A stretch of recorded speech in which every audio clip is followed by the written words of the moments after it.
Hello and welcome to the Kent Football Show. I'm your host Kweku Afari, and this is a show that brings you everything you need to know about football in Kent and dives deep into the beautiful game. In this episode, we shine a light on the men and women in black, the Kent referees. So sit back, relax and enjoy. Coming up in the show, we speak to Referee Development Group referee Ajibola and National Referee Manager at the FA, Lou Saunders. I get to grips with running the line with some help from some players from the Maidstone United Academy. We enjoy the best moments of the match from the start of the season. It's time to go behind the scenes with grassroots referee Rashpal Shergill. Kent FA referee Jack Fagg answers your questions and Ask the Ref. And finally, the ever popular crossbar challenge is back with the Kent FA referee trainees. First off, let's talk about the unsung heroes of the game. We all know that referees get a lot of stick, but without refs, there is no beautiful game. So let's hear the inspirational stories from Referee Development Group referee Ajibola and the National Referee Manager for the FA, Lou Saunders. Lou and Aji, thank you so much for joining me. I want to start with your journey. Lou, I'll start with you. What made you want to get involved with match officiating in the first place? So I started when I was 17, and that was a few years ago. And that was the first time that the referee course had evolved, and you had to go out and do your 5 games, 3 back then with a mentor. Historically, the course was just quite classroom based. I did my first game, really enjoyed it. Couldn't really play football, so definitely thought this was a pathway for me to explore. And yourself, Aji? A very similar story to Lou, really, actually, but probably not when I was 17. I did play football. I like to think I was very good at playing football. And sadly, I got seriously injured. And there was a time when there was a real drive for every club to have a referee in their stable.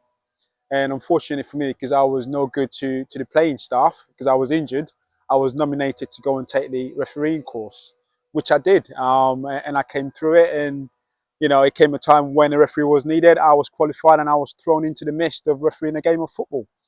And the rest is history, as I say, because I never looked back after that. And explained what inspired you to start match officiating and refereeing, but can you explain what you do in the game right now? So I officiate primarily at Step 1 football, which is National League football, but also do officiate as part of a wider scheme on the Football League, an opportunity to referee at a higher level. So, you know, it's a bit of a dream, really, as far as a refereeing is concerned, because you get to experience a professional game right in the middle of the mist. And as a football fan, you know, there isn't a better place to be, really, I think, from my perspective. And Lou, can you explain your role within the FA, please? So I'm one of the national referee managers at the Football Association. So I look after all 50 counties, referee education, workforce, and that really intimacy of a referee's journey around their training and education. And Lou, within your roles as a match official throughout the game, can you explain the challenges that you faced? Yeah, I think you got differences between on-field and off-field. If I think about my career currently in terms of being a national referee manager, we rely heavily on our volunteer workforce. So I guess it's about keeping them motivated, incentivised, and reassuring them that they are doing a really good job. And without them, we wouldn't be in a position to offer support and infrastructure around our on-field referees.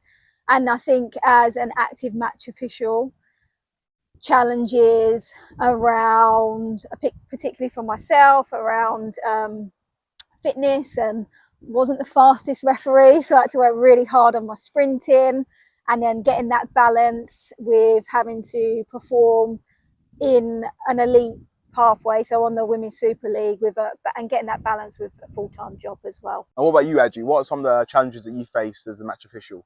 Well, there are varied challenges. I think Lou highlighted there is the on-field challenge, and for me, the on-field bit is really around representing myself to the level I expect of myself, really, and that's all about decision making, but also, you know, challenges that referees generally face around that leadership role with clubs and the teams, and making sure you get the right decisions and the right outcome around the big decisions, which is what people want in the game generally. So you have to be mentally prepared.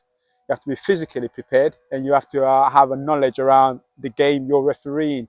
So there is a lot of onboarding of knowledge required prior to game, but also making sure that you get the right process in place for recovering after a game. So that's all part and parcel of the day-to-day challenges you face around the game on a day-to-day, week-to-week, and then managing that around your working and work-life balance as well as family balance can create, humongous challenges really over time. The off-field bit, I wear quite a number of different hats, which presents around recruitment of referees, representation within the game of people that look like me into refereeing, but also trying to ensure that there is fair opportunities for all to get to the level that they want to be, whatever that dream is within refereeing. And finally, the Kent Football Show is all about informing and educating. Have you got one piece of advice for an upcoming match official? I think it's a fantastic time to look at refereeing as an option. And I genuinely mean that. I think there are so many things you can learn from refereeing, leadership skills, confidence, fitness, enjoyment, but also now it's a career. So if you are a young and upcoming referee and you're thinking it's just a hobby, actually, I would suggest to you that it could be more than a hobby. It could be a real job. So take it seriously, look for opportunities to make yourself better and reach out for support. There's lots of supports out there, networks that would help you become the best you can be. So don't hang about, don't leave it to chance. Make it your dream if that's what you want. And yourself, Lou, have you got one piece of advice for an upcoming official within grassroots football? Yeah, enjoy it, immerse yourself in every single learning opportunity, be reflective, be humble, and don't be afraid to put yourself out your comfort zone. It is one of the best jobs you can have in football, and yeah, but you've got to enjoy it. Thank you so much, Aji and Lou. I think we can all agree that we gained some invaluable insight into what match officials face both on and off the pitch. Now, anyone who knows me knows I absolutely love a challenge. So our very own Jack Fagg put me through my paces. I had a go at running the line. Okay, Kweku, exercise 1. We're going to play 2v2 in this little grid. We need to stay in line with that second last defender. Yep. There'll then be a crossover. Ball will get played through. Flag up, flag down if it's onside. All of that stuff's getting me nervous. You'll be fine. All right. Over to you. All right.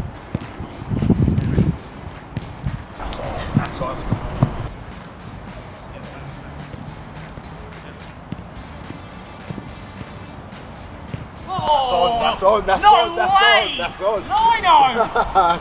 Not having that. We'll have a check. Here we go. Yes, got me. Oh, No. I'm not sure. No, I'm giving it. We'll have a look. Kweku, exercise 1. How do you think it went? Tough. And it was only like a 2 versus 2 game, but even in that, it's hard not to let the defenders get in your mind and let it get in your head. And that's what I thought was the most difficult part of it. And there was a tight decision at the end. Yeah, movement-wise, what do you think? Yeah, it's interesting. Obviously, it's side-to-side movement. You never really think about it when you play football, but like it's a lot of like lateral movement. So yeah, it's interesting. I don't know if I could do it full time, but I did enjoy it. You kept up really nicely. That last clip, hopefully, we'll get a good freeze frame on it. Talk me through it. It's tough because when there's players crossing each other, it's quite difficult to work out when the ball's been played. Yeah. So I put the flag up because I thought it was off, and I don't know if I got it right. Yeah, I think when we slow it right down, I think it's going to be just onside. But exactly what you said, that crossover time, you don't have a lot of time to think. So it is about, have I heard the ball? Did I see the ball play? And just trying to take that still picture at the time it's played. But mate, other than that, really good up and down, really nice movement. Okay, exercise 2, Kweku. So, bit of movement with this one and then a decision to make at the end. So, going to start on the red cone up here. You'll make a jog/sprint, whatever you feel comfortable with, down to the next cone. Then you'll sidestep it back, sidestep down to the next one again, turn again, little jog, and then I'll be on the penalty area. Going to drop the ball, your decision. Penalty, free kick. You got me working here. Got you working. Let's go. Yeah, nice. Look at him go. Good, inside, penalty, we're happy. Good, one more.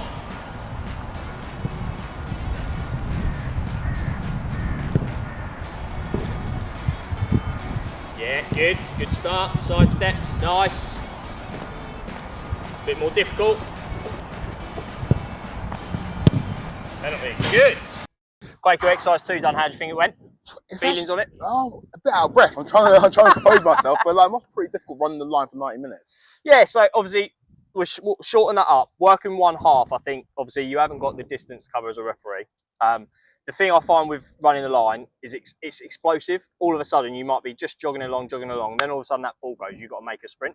What do you think about the movement, especially the sidestepping? Because a lot of people don't get it to start with. Yeah, so when do you decide when to sidestep and when to actually start sprinting? So sidestepping, I'd always say if the defence are slowly walking out, it's good practice. Keep your sidestepping going. You can always view where that second last defender is. If all of a sudden the ball gets pinged and you need to go, that's when you get that sprint on. Okay, so what happens when like the ball gets pinged, it's a counter-attack, yeah, but you're not in line? Like, so what do you do there? Yeah, it's difficult. If there's an offside decision, you're naturally going to get it wrong because you've got a different angle, and that angle might kind of skew your decision of actually, yeah, it's off or no, it's on.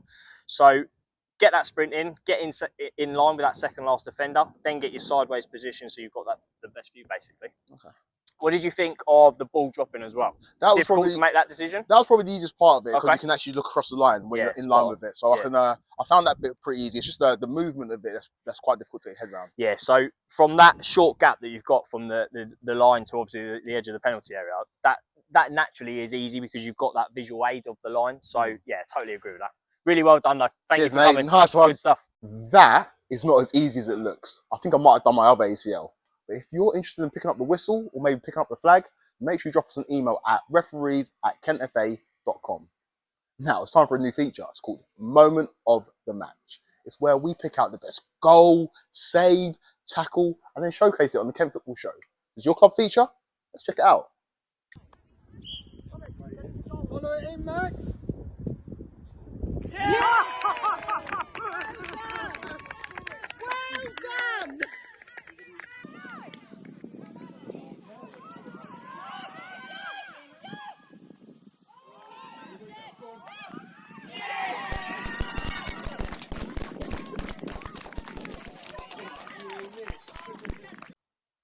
I absolutely love that, and a special mention to Staplehurst Monarchs women's team who started a new team, scored their first goal, so a big shout out to you guys.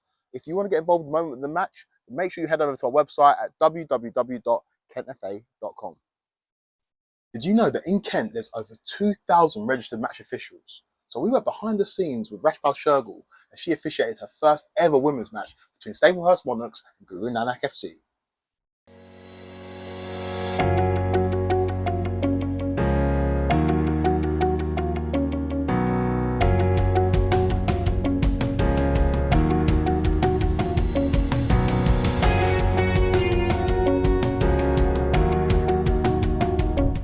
I'm the referee today. I'm really excited. It's my first ladies game, so I'm super excited to be doing this.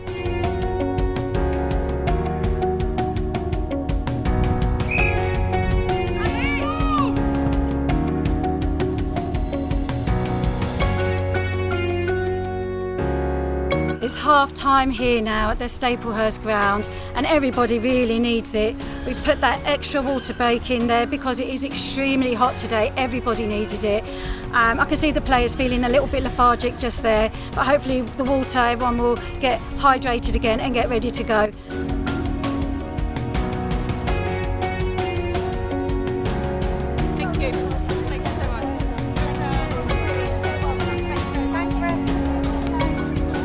Absolutely buzzing. I really enjoyed refereeing that game. I feel that the players were really giving their best. I had good control of the game. I had to speak to a coach a couple of times just to remind him that I was in charge of the decisions, and he stopped right there. Just absolutely brilliant to see such a diverse team playing there as well, and respect from both teams and everybody shaking hands at the end, and enjoyed their game. Really good, respectful game. Really enjoyed that. I'm Rashpal Shergill. You've been watching a day in the life of a grassroots referee. It's been absolutely fantastic. I really hope you've enjoyed this and you come and join the refereeing. So get in touch with refereeing at Kent FA to find out more, and hopefully I'll see you on the pitch. Now, over to Kweku. Thank you so much for that, Rashpal. That was some incredible insight. We all know that football is about respect, integrity, and inclusivity. And if you want to find out how you can get involved, make sure you head over to our website at www.kentfa.com. Now, I've been watching football for absolutely ages, and I still can't get my head around it. So we find out about the laws of the game with our very own Jack Fagg. Thanks, Kweku. We asked the grassroots community here in Kent what they'd like to know about refereeing, so let's see what questions they've posed. Hi, I'm Archie teacher of Falcon Strike Force, and I've got a question for referees. How do you calculate added time? Hi Archie, thanks for your question on how we calculate added time. Law states there are 8 occasions where a referee is permitted to add time on at the end of each half. For example, assessment of injured players or substitutions. Hi, Megan from Elsford FC here. My question is, how would you explain to an under 10 the correct way to take a throw-in within the laws of the game? Thanks Megan. So the best way to explain how to correctly take a throw into an under 10 would be to say that they must have both feet on the ground, on or behind the field of play line, so the touch line, and then in terms of their hands, the ball must be behind the head and then thrown and released. Hi, I'm Rocco, a young referee in Kent, and my question is, what is the pathway for young referees like me to one day referee in the Premier League? Hi Rocco, great question. Here in Kent we have our monthly for all sessions, we have our online development workshops. Also, specifically for the young match officials, we have our referee academy. For more details on that, please visit the website or email myself or Nick. In terms of the pathway to the Premier League, you would start with us in Kent and have a match day referee coach up until level 5. Then from 5 to 4, you would join the promotion pathway. After 4, you would go through your levels with the FA and hopefully reach the Premier League at the end. Hi, I'm Pam, a coach from Birmingham, and I'd like to know what Kent FA are doing to help mums have the courage to run the line. Hi Pam, thanks for your question, a really interesting one this. Here at Kent FA we are looking to host a female specific referee course to encourage females on the field in a match official capacity. As for the second part to your question, we are piloting a workshop called Run the Line, which is going to be held at Whitstable Town, and it's for parents who at the weekends are there watching their children and they want to run the line. Hi, I'm Chippy Sai, manager of Punjab United Football Club Gravesend. My question for the referees today is that over the last season and now at the beginning of this season, I've noticed that a lot of linesmen are not allowed to interfere in any decisions apart from a throw-in. So my question is, are they allowed, are they not allowed? And there's got to be a bit more of a rule so that we all know what they're doing. Hi Chippy, thanks for your question around assistant referees' involvement and decision making. So they're predominantly there for offsides and the ball out of play along the touchline or along the goal line. Every now and then they may be required to get involved with a decision on the field of play. Now in terms of that consistency, that comes sometimes from what the referee has asked of them. So some referees will give them an area of credibility to work in. Some will say, give me first bite of the cherry, dependent on where my position is on the field of play. So they just need to judge their involvement accordingly to what the referee has asked for. At the end of the day, the referee is still man or woman in the middle, and they're the boss of the team, so they're the ones with the first opportunity. But we need to remember, assistant referees are there to assist and not insist. Thanks for all your questions, guys. If you have any more, please put them in the comments below. Kweku, back to you. Smashed it as always, Jack. I especially love the part we talked about more women taking up the whistle. And if you want to have your say, then make sure you drop us a comment down below. Finally, it's our most popular feature, the Crossbar Challenge. This week, it's the turn of the referee trainees. Let's see how they got on. Hi, Jack Fagg, Referee Development Assistant at the Kent FA, here at Tunbridge Angels today with a referee course full of trainee referees. They are going to attempt the Crossbar Challenge for us. Guys, you've got 1 minute to hit as many crossbars as you can. Please go one at a time. The team that we got to beat from last season scored 5. Please, come on, referees, don't let us down. Are you ready? Your 1 minute starts now.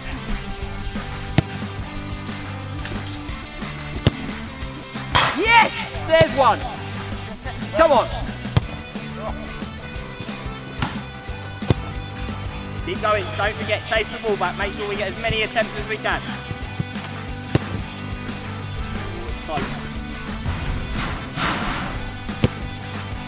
There's 2, we're loving it. Keep going, that could be 3. Oh, it's close.